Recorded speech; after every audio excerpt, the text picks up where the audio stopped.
There will be a new winner of this year's Women's Hula Hoops National Cup as Courtyard Liffey Celtics overcame a reigning Hula Hoops Cup champions, DCU Mercy, 51-71 to book their place in the final against Singleton SuperValu. Brunell, Allie, LeClaire and Briana Green were the standouts for the Kildare side, who continued their unbeaten league form into this weekend's Cup clash to book their spot in their first Cup final appearance since 2017. The second quarter is where the damage was done, leaving DCU with a mountain to climb after the break, with Green and LeClaire dominating, finishing the quarter on 14 and 12 points respectively, to see them into a commanding 26-41 point lead, and truly they didn't look back from there, running out 51-71 point winners in the end.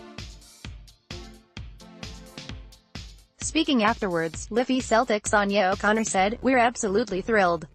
We all went out and played really, really well.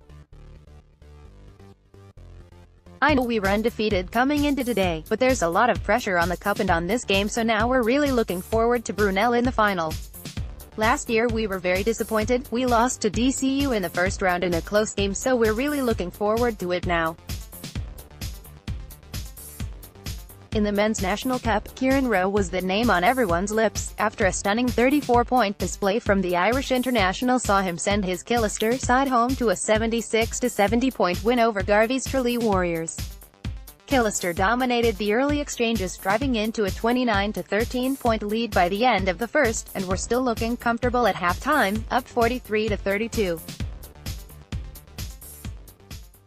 Warriors were far from done though, and they began chipping away at Kildare's lead as the third ticked down, with Fergal O'Sullivan and Keith Jumper driving the comeback, but big defense from Luis Filiberto Garcia Hoyos kept some space on the scoreboard going into the last, with Kildare leading 56-48.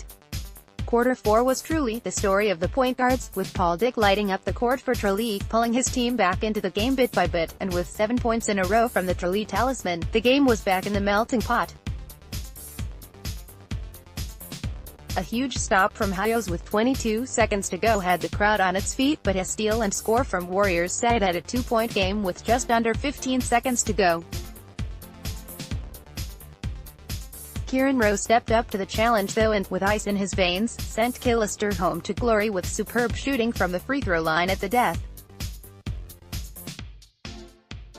Meanwhile, it was a memorable day for last year's Cup finalists, UCD Marion, who are also winging their way back to the National Basketball Arena in Tallaght following a resounding 91-63 point win over Belfast Star. UCD drove home to glory thanks to big displays from Mike Garrow, Connor Meaney and Mariusz Markovic, who laid down a statement of intent from early on. Marion took the reins of the game firmly in hand to open up a 22-14 point lead by the end of the first, and by halftime, there were 50-37 points to the good. Stars Mike Davis, Connor Quinn and Sergio Vidal were huge for Belfast into the second, but the gap was just too big to overcome for Star, and they bowed out to a hugely experienced and extremely hungry Marion.